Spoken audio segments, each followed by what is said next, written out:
Aurora Preciado, un placer saludarte, bienvenida, ¿cómo estás? Bien, buenos días. Hoy no es libro gordo. No. Hoy no es libro. Hoy es un pequeñito discurso. Bueno, nada más y nada menos que de Miguel de Unamuno, La última lección. Y tú hacías un comentario muy interesante. No confundamos La última lección con lo que hemos visto, por ejemplo, la famosa película de Amenábar. Lección y discurso no es lo mismo. No, no es lo mismo. Lo que pasa es que es verdad que esto se llama última lección y últimamente ha pasado la historia lo de última lección como esa frase o ese discurso que hizo 2 años más tarde de este discurso del que vamos a hablar nosotros, en el famoso día de 12 de octubre en el Paraninfo de la Universidad, aquel famoso venceréis pero no convenceréis. Ese ha pasado un poco la historia como la última lección, pero fue un discurso improvisado. Y esto que tenemos aquí fue realmente su última clase magistral para jubilarse. Pero tenemos que recordar que la famosa frase venceréis pero no convenceréis, según los historiadores, jamás salió de su boca. Exacto. Es decir, es un elemento que alguien añadió y que quedó muy bien, pero nunca salió exactamente esa frase de su boca. No hay pruebas de que lo dijera, y es más, ese discurso que pronunció fue totalmente improvisado y espontáneo. Sí que se conserva una carta que él tenía en ese momento en el que apuntó algunas palabras, mientras que otros intervenían en el acto, para contestar. Él no estaba programado que diese ningún discurso, pero se vio afectado y dijo un discurso improvisado, por eso no existe por escrito, y es verdad que no hay pruebas de que, o no coinciden los testimonios con que eso lo dijera realmente. En este texto se vislumbra su enorme amor por la literatura.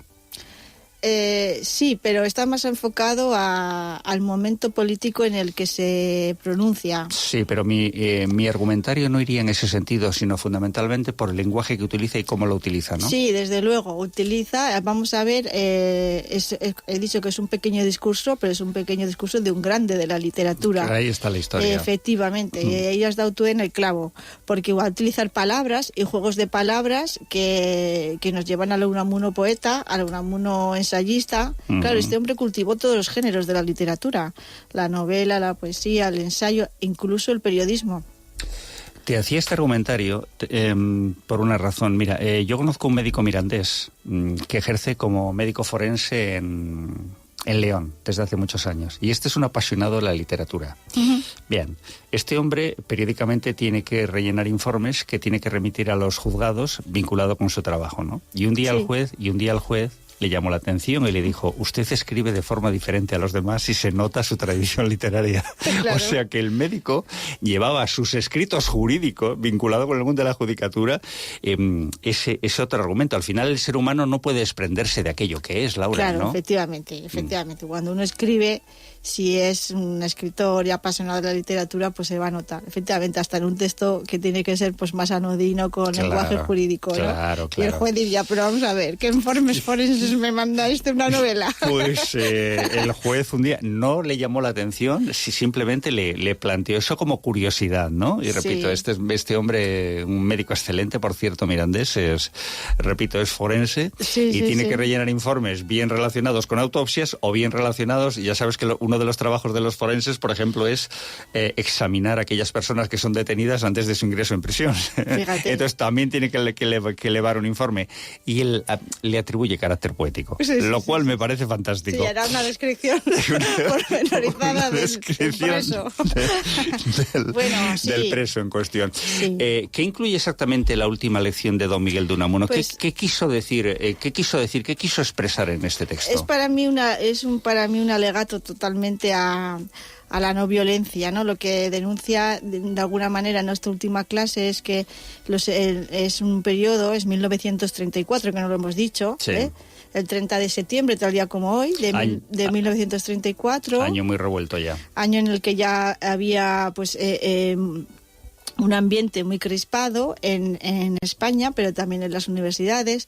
Él hace un discurso que está dirigido no solo a los alumnos de la Universidad de Salamanca, sino a todos los alumnos en general, y escribe este artículo en el que habla del asociacionismo estudiantil, diciendo que no lo tolera porque siempre deriva en política. Aunque nazcan asociaciones no políticas, siempre derivan en política por la situación que existe, y de la política se pasa a la violencia. violencia. Entonces, describe una situación muy crítica, nos habla de libros que esconden armas físicas, y luego nos habla de otras armas que para él son más peligrosas, como son la mentira y la crispación, la falta de diálogo, la violencia, etcétera. Entonces es un discurso literario, pero también filosófico del momento en el que se está viviendo, ¿no? Justo antes de comenzar la guerra civil. Fíjate, te decía antes de entrar en antena que yo tengo pendiente leer uno de los libros de él, como es El caso de Niebla, que además esta pasada semana lo visioné entre los libros que tenía pendientes en casa, pero no iba por ahí mi argumentario de lo que quería plantearte. Es curioso la repercusión que la figura de Miguel de Unamuno ha tenido y es una de las figuras del siglo XX más cuestionadas en este país, fundamentalmente desde el punto de vista político. Me explico. Según el argumentario venga de la República o venga de lo que posteriormente se llamaron los nacionales, la visión de este personaje es muy diferente, Laura.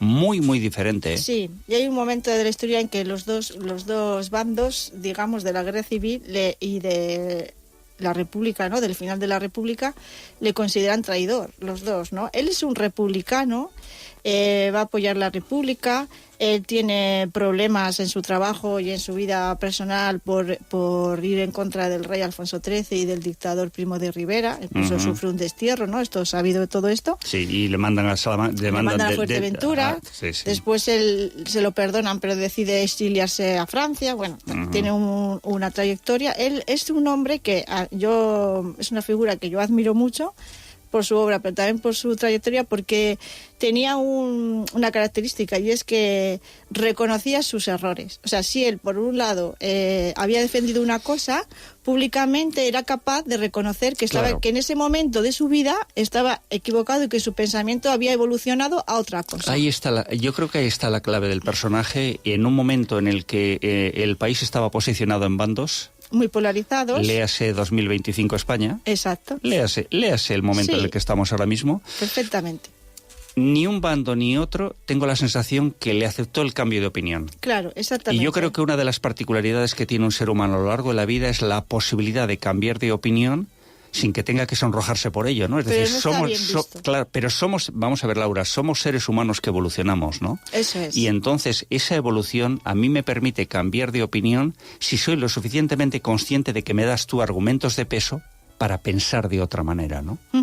Y en la clave del cambio de su pensamiento 2 veces, porque vamos a decir que es republicano, pero se da cuenta lo último que la República no está siendo lo que él esperaba y apoya el alzamiento nacional.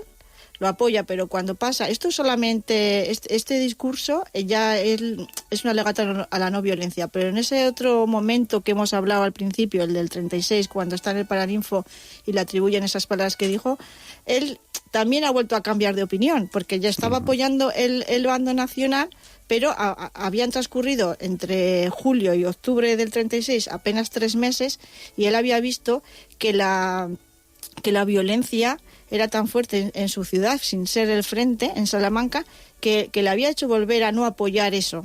Porque detrás de todos esos cambios de opinión está su defensa de la paz y de la no violencia, ¿no? Y este es un ejemplo. Este discurso que hace en el 34, en septiembre, cuando se va a jubilar, el día anterior había cumplido 70 años. Y el día siguiente se jubila. Y en ese momento le nombran rector vitalicio. Luego se lo quitan, se lo ponen en ese cargo unas cuantas veces, tanto la República como el franquismo. Pero es eso, porque él al final tiene una visión bastante, a veces sí que tiene una visión reduccionista de lo que es la España de momento. Él es antinacionalista también, se le mezclan varios aspectos que no se le perdonan en ese momento. Eso lo sabe muy bien en el País Vasco, donde precisamente no es un personaje que sea resaltado públicamente por la élite nacionalista vasca. Claro, no es querido porque él es vasco, nacido en Bilbao. Sí. Él vivió mucho tiempo en Castilla, pero él era vasco y decía, yo soy vasco y por ser vasco doblemente español, decía, ¿no? Eso en el País Vasco, cuando estaba, tuvo confrontaciones dialécticas, no violentas, sino dialécticas, con bastantes personajes del momento, entre ellos Sabino Arana y su hermano, y estaba en contra del nacionalismo vasco, efectivamente, incluso en contra a veces del euskera, porque tiene frases que te chocan.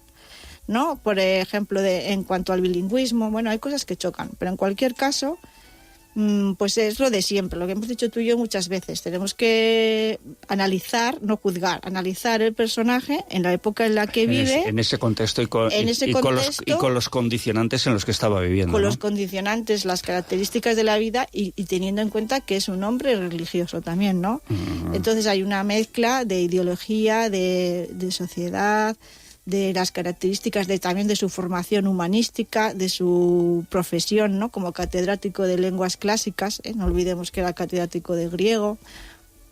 Bueno, pues hay que analizar, nunca juzgar los personajes, ¿no? Hoy vamos a ilustrar nuestra conversación con una película. Bueno, mejor dicho, el tráiler de una película, Mientras dure la guerra, de Alejandro Amenábar, que también ha sido cuestionada por una parte de la sociedad porque creen que no es imparcial tratando el personaje, pero bueno, esto es España. Claro, entonces, no es imparcial tratando el personaje y tampoco tuvo rigor histórico. La película es muy bonita. No, y él lo dice. Y él lo reconoce porque al final es arte, no es historia, claro, ¿no? Es una película y no todos los personajes que salen en la película, que sí que han existido en la realidad, están pues totalmente bien documentados, claro, pero es su manera de hacer la película. Y su manera de entender al personaje al final. Entonces, el tráiler que vamos a ofrecer, que dura 1 minuto 58 segundos, corresponde precisamente a la estancia, los últimos tiempos de Miguel de Unamuno, precisamente en Salamanca, que es la ciudad de la que estamos hablando. El tráiler era este.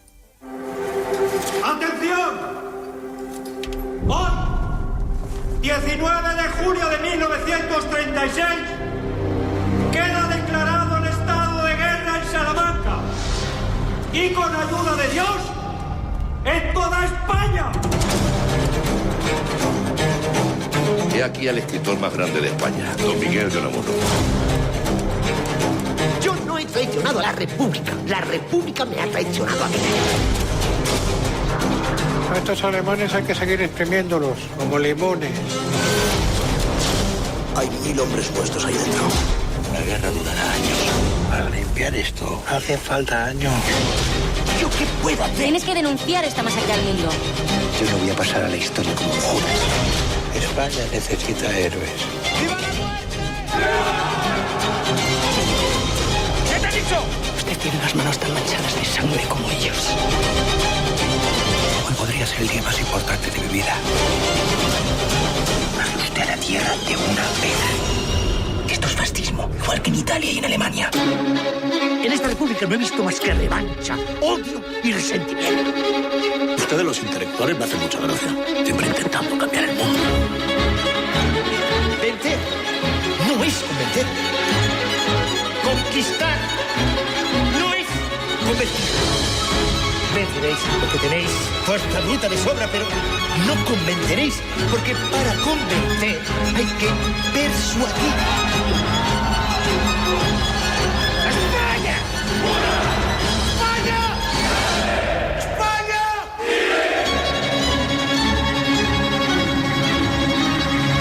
Este es el templo de la inteligencia. ¡Mi templo! Al final sale un poco de soslayo lo de venceréis. Sí. No lo dice exactamente así, sí, pero sí, sale un poco de soslayo la frase. Laura, para ir terminando, si una persona cambia constantemente de opinión, socialmente se le reconoce como un veleta, ¿no? Sí. Pero si una persona de vez en cuando cambia de opinión basada en argumentos, a mí, lejos de ser un veleta, me parece que es una persona... valiente. Valiente. Sí. Es que esa es la palabra, porque en el fondo tienes que reconocer tus propios errores. Y eso para un ser humano siempre es complicado, ¿no? Es muy duro reconocer y es muy difícil. Y a veces lo reconoces incluso internamente, mentalmente, pero hacer público que tú te has equivocado o que has cambiado de opinión cuesta mucho, ¿eh? Eso sí. Pues, nos ponemos cada uno en su lugar y a veces hay gente que no da el paso, ¿no? Y otras personas... intelectuales, es que los intelectuales son de otra pasta, también hay que decir, ¿no? Vamos a decir que Unamuno no es un político, aunque también ejerció de concejal y de alcalde, sino que es un intelectual, un filósofo y un humanista, y entonces es difícil. Mi problema es saber si tenemos intelectuales ahora, ese es mi problema. Claro, pero... es que el nivel... Ese es mi problema, ¿no? Está decir, a la baja, vamos a decir. Voces autorizadas moralmente en este país cuya argumentación tenga peso, y yo creo que ahora mismo estamos careciendo de ese tipo de personajes en España. Pero bueno, ese no es el objeto de análisis de nuestro argumentario semanal. Solo una última duda: ¿cómo llega este documento a vuestra biblioteca? Pues se lo sitúo fácilmente. Venga. Es 1934, Universidad de Salamanca, el Ministerio de Instrucción Pública de toda la Segunda República decide publicar para que llegue a todo el mundo, porque es la última clase de Unamuno, y Cantera lo tiene porque Cantera es compañero de Unamuno. Unamuno era rector. En ese momento le nombran rector vitalicio, ha sido rector en varias épocas, pero era catedrático de griego, mientras que Francisco Cantera Burgos era catedrático de lengua hebrea. Eran compañeros. Poco tiempo, porque cuando ingresa en la Universidad Cantera en el 27, en ese momento, Unamuno está en el exilio, pero luego vuelve en el 31 y van a ser compañeros hasta el 34. Después de este septiembre, más tarde, al final del año 34, Cantera aprueba una nueva oposición y se va a Madrid, a la Universidad Central. Pero en ese momento que se publica ese artículo, este discurso, Cantera es un profesor de la Universidad de Salamanca y es compañero de Unamuno.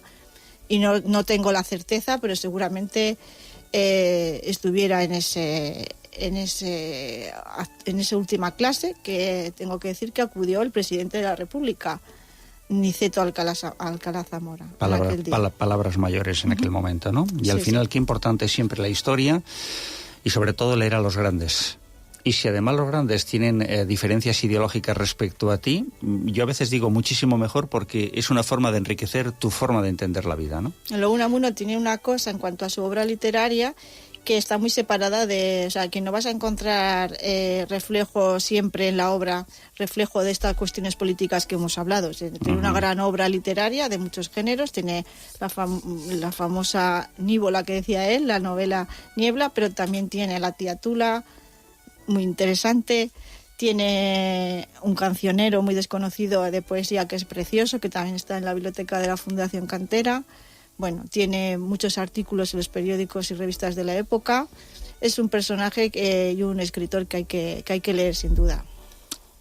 Ahí lo dejo. Por eso nació precisamente esta sección un día, ¿no? Es decir, abrir la mente a nuevas expectativas y nuevas posibilidades. Y si dejamos el teléfono móvil y la tablet y nos ponemos delante de un libro, que tampoco pasa nada. Tampoco pasa nada, y además te haces una opinión propia. Porque ahora nos están escuchando, ya no he oído tu opinión ni la mía, pero si la leen se van a hacer la suya propia. La nuestra probablemente no sea la más